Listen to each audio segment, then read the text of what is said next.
Hello, and welcome to Waste Hero Education. Today we're here to learn about why we should recycle and what happens when we don't recycle. Some of the consequences that happen environmentally. So we'll go over some of the costs of not recycling and the benefits of recycling. So first off, the most obvious cost of not recycling is just adds waste, unused products to landfills. And this waste generation just grows and grows. Most waste stays around for quite some time. How long do you think it takes for cardboard to disappear in a landfill, a fully recyclable product that often can end up as waste? Paper-like materials like cardboard or paper can take up to 3 months, depending on the conditions of the landfill, to break down. One of the other consequences of these breaking down in a landfill is they often break down anaerobically, meaning they aren't exposed to oxygen when they break down. This results in the production of methane gas, as opposed to just CO2 if it were to break down exposed to oxygen,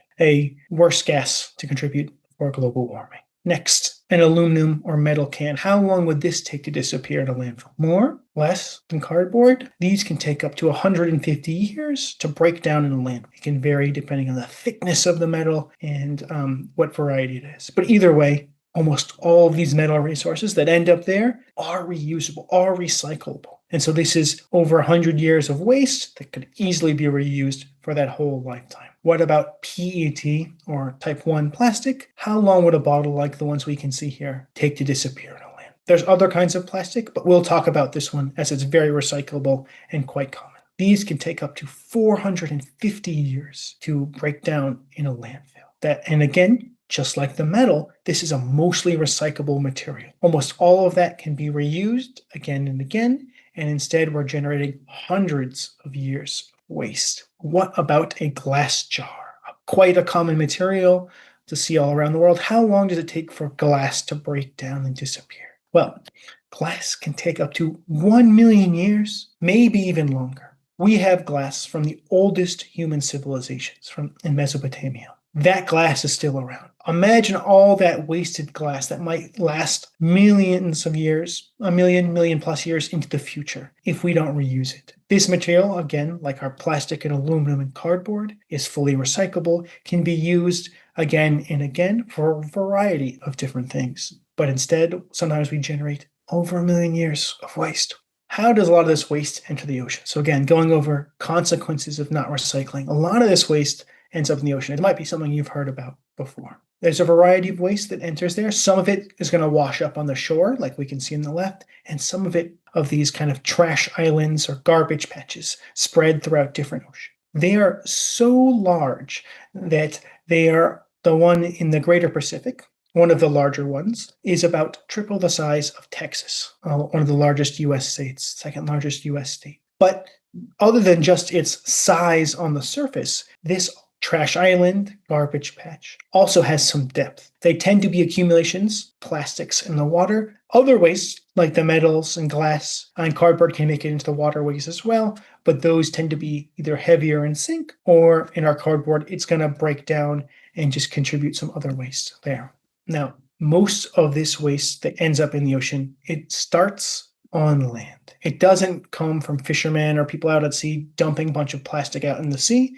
Most of the waste starts on land and through intentional sometimes, but mostly unintentional means it makes its way into the ocean. And we're going to break down some of that process. So this waste, like all wastes often, will end up either just loose in the street or it's in a trash bag. From these bags and bins, it might accidentally fall out. High winds might blow it into the street. The bag might rip and fall over. Maybe someone just threw a bottle on the street. From there, when it rains, when it's windy, it's going to make its way into storm drains and drainage or off the side of roads and slowly make its way from there into local waterways. In these waterways, some of the waste, like we can see in this image, will wash up on the sides of the river, but a lot of it will continue on. Some of our heavy materials, like our glass and metals, might sink to the bottom. But again, a lot of it's going to continue and move along the waterway. It might break down a little bit. It might get wet and soggy, might have some things grow on it, but it's going to continue.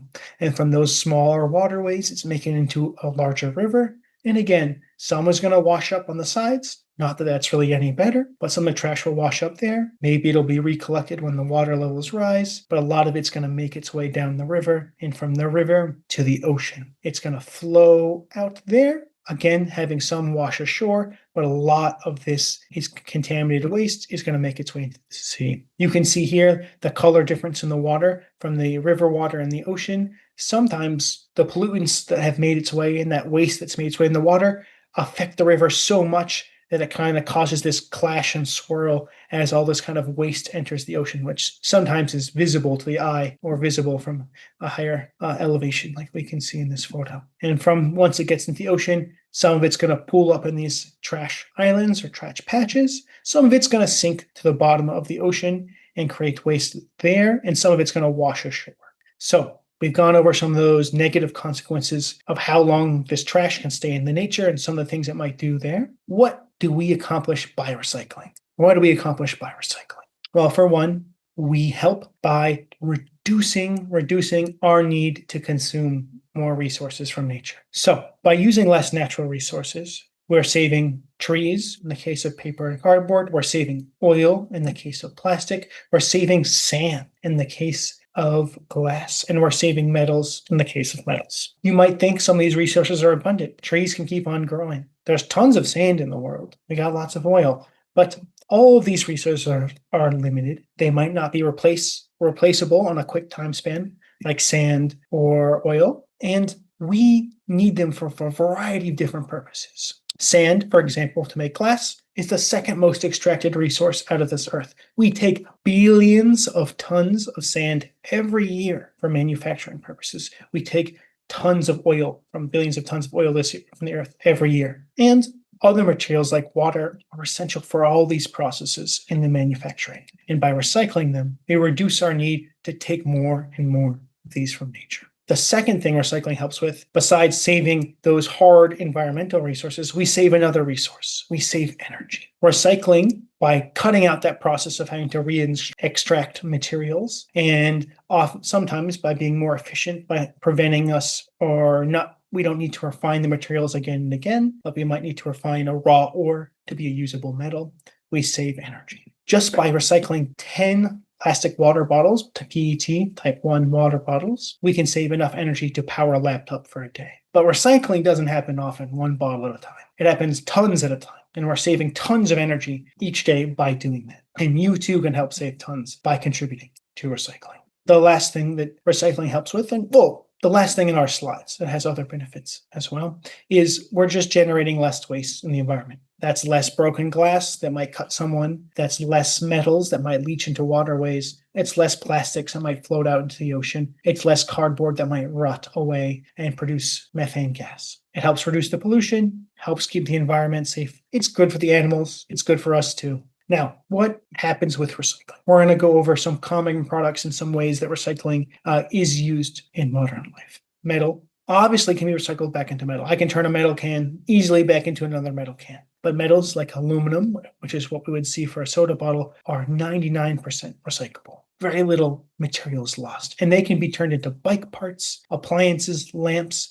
We use so much aluminum because it's such a great metal. It's a great lightweight building material. It has many uses, and we can continue to use it as long as we recycle it. Again, cardboard can easily be made back into cardboard. Paper can be made back into paper. Paper to cardboard. Cardboard to paper. But we can also compress paper and cardboard and almost turn it back to a wood-like substance like it was first made from. Sometimes this substance, this compressed wood, can be even more durable than natural wood. It has a variety of uses. It's a great material. We will keep using it.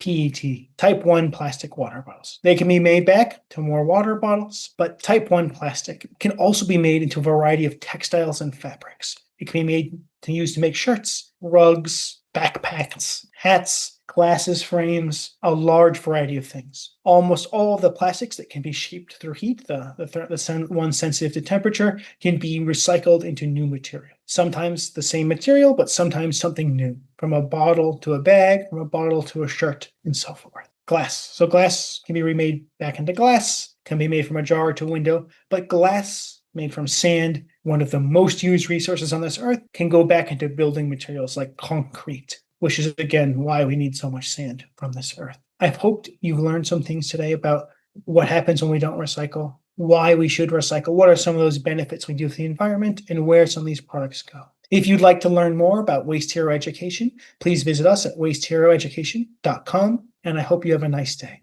Enjoy.